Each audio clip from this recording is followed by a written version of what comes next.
All right, well, listen, I just want to interrupt for a second because we do have a bit of breaking news here.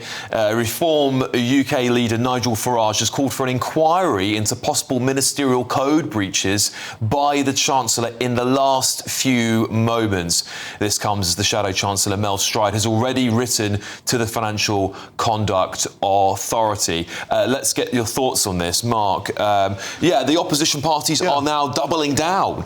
Nigel Farage clearly believes there's been a breach of Ministerial Code here. What do you think of that? Well, everyone's scenting blood, aren't they? And I think, as I say, right from the outset, what has made this more than just the usual sort of story that happens in the aftermath of a budget is the very fact that there seems to be a big divide between what is being said by Rachel Reeves and her people and the OBR.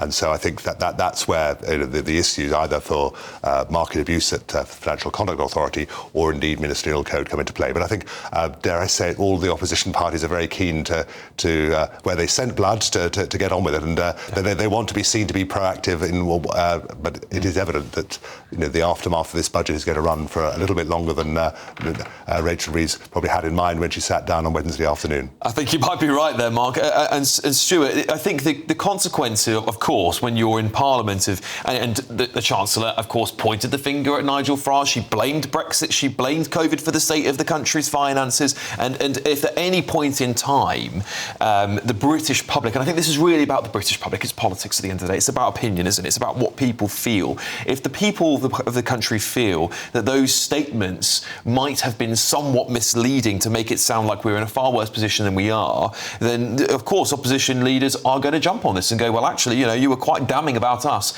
when it turns out the OBR think you were doing much better, or at least not as bad as we were led to believe. I think the British public are very capable of making their own mind up by seeing the whole picture, and the whole picture is emerging. The emotional argument, how people feel, is what matters at the end of the day. And the emotional argument that's being created at the minute is about dishonesty.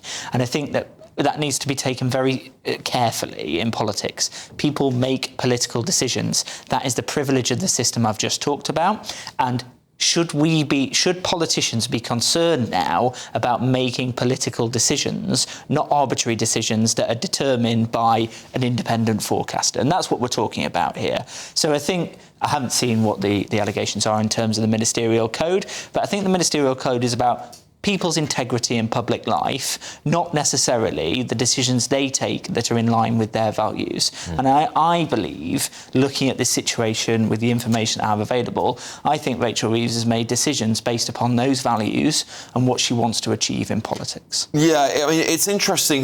Just a reminder of that breaking news for the audience at home. Reform UK leader Nigel Farage has called for an inquiry into possible Ministerial Code breach by the Chancellor in the last few moments. I'll try and bring more more detail of that story as soon as I can. There's nothing more important than keeping your money and your identity safe online. And with so many VPN options available, choosing the right one can be pretty daunting. But this video's sponsor, ExpressVPN, is making the choice easier for GB News viewers. ExpressVPN is offering up to 73% off, plus 4 extra months free. That's top-level security from just £2.49 a month, and you're covered by their 30-day money-back guarantee. So just click the link in this video's description or scan the QR code now. Remember, when you're online, you are often sharing personal data, so hackers can steal your information, your passwords, your photos, and your bank details in just seconds. But ExpressVPN encrypts your connection, making it virtually impossible for hackers to access your personal information. So why choose ExpressVPN? Well, it couldn't be easier to use. With just one click, you are protected. And ExpressVPN uses military-grade AES 256 encryption, which is the same standard trusted by the US government to guard their classified information. With their new tiered plans, you can protect up to 14 devices at once and manage passwords securely. Live chat support is available 24/7, and it typically connects you in under a minute with a real person. Click the link in this video's description or scan the QR code to get up to 73% off ExpressVPN plus 4 extra months free. Start protecting yourself today with ExpressVPN. The pressure is mounting on the Prime Minister after it's emerged that he signed off on the Chancellor's so-called black hole tax raid, and that was despite a positive forecast from the Office for Budget Responsibility.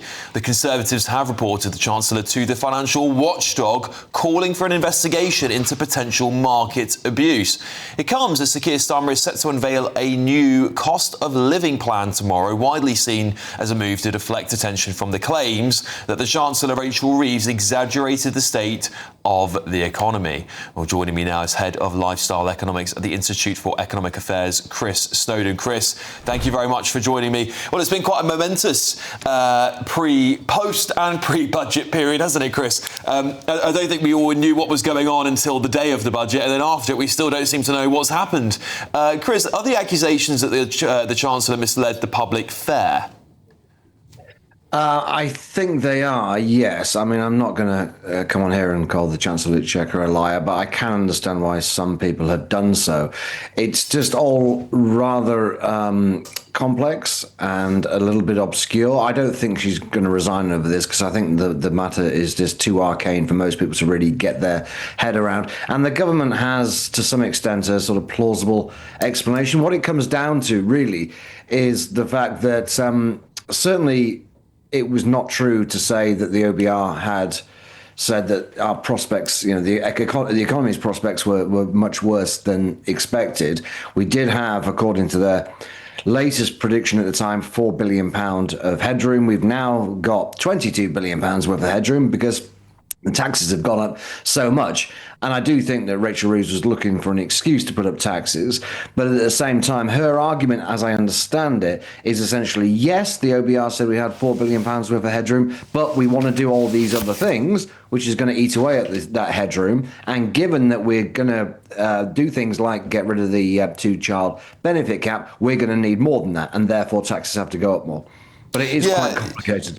It is, and I think you might be right there about the resignation stuff because it is quite technical in some respects as to whether or not the Chancellor is misled. She has, of course, denied that she lied to the public in interviews subsequently today. The Tories are pushing for the Chancellor to be investigated by the Financial Conduct Authority because they are alleging there was market abuse. Do you think this is a matter for the FCA? I don't think so, because again, as I understand it, insofar as there was manipulation in the markets, which essentially I think comes down to the fact that it was very heavily trailed, as you'll remember, that there was going to be a 2p increase in the basic rate of income tax, and that was going to make the bond markets feel better and therefore put us in a theoretically better position. That happened after the OBR had done its last forecast, so I don't see that going anywhere. I can quite understand why the opposition parties are calling for a head and all the rest of it. I would be surprised if that particular line of attack goes anywhere. Chris Snowdon, thank you very much for joining me this afternoon to give your thoughts on that budget, of course, and the aftermath of it, which seems to be more interesting than the actual budget was. Thanks for joining me, Chris.